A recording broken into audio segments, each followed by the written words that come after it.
Welcome back, top performer. It can take time to build a relationship, and forcing it doesn't normally bode well. Don't force it. So, what is one to do? Well, you could get trapped in a near-death situation which creates a deep bond for life. We are going to die!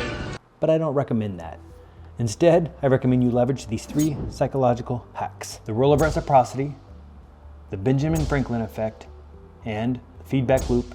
Have you heard of the rule of reciprocity? It's the sneaky little rule that says we should return the favor when someone does something nice for us. Now, I know what you're thinking.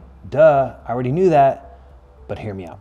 The rule is actually hardwired into our brains, and we feel a strong urge to follow it.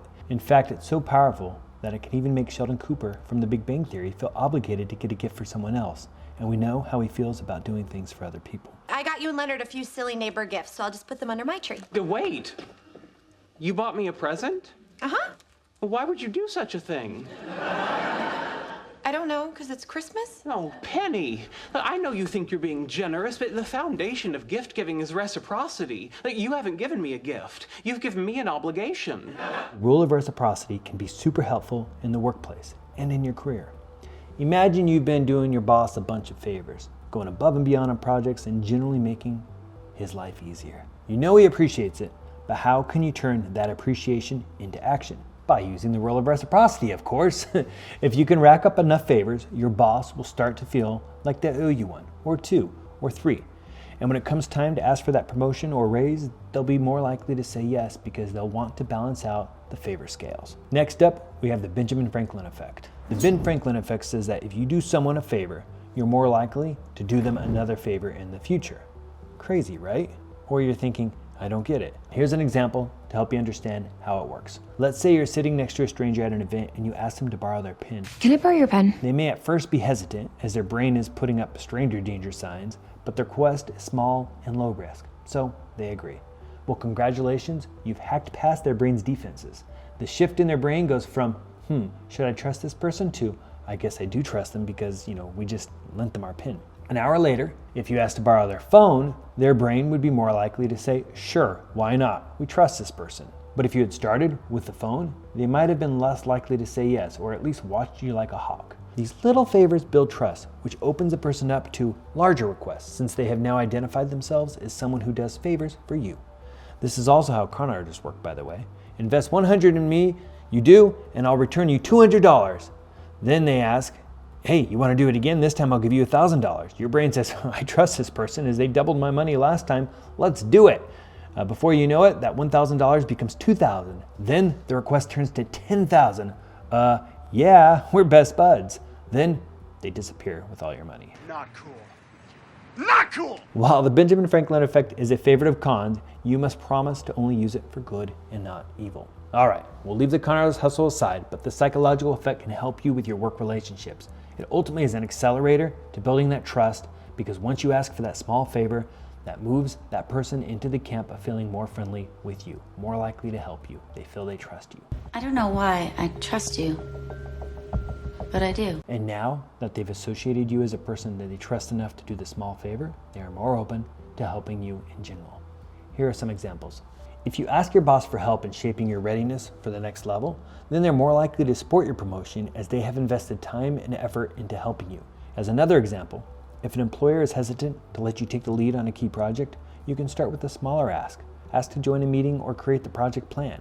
Once you've broken down that initial barrier, your ability to move up in the project and potentially have a leadership role is not as big of a jump, because they've already identified you as someone they trust with this project. I would say the foremost experts on leveraging this are my children. Let me share how they do this. They ask if they can have, just one M&M. I respond, what's one M&M? And before you know it, one turns into a package. Overall, the Benjamin Franklin effect can potentially contribute to an employee's chances of receiving a promotion by helping them build positive relationships and a positive reputation within their organization.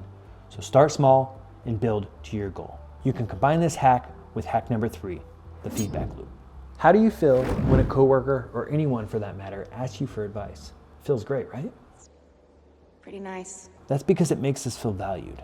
Now, if that same person comes back to you again and says, hey, I took your advice and it worked, I was able to do X, Y, Z, boom! That is one of the best feelings. I know it feels wonderful for me. It's like, they took my advice. It gives you significance. They like me. They need. But the psychological hack isn't done with you yet. You actually feel more vested in this person because their request also slipped in the Benjamin Franklin effect. You did them a small favor by giving them advice. So you feel this inner draw to continue to help them.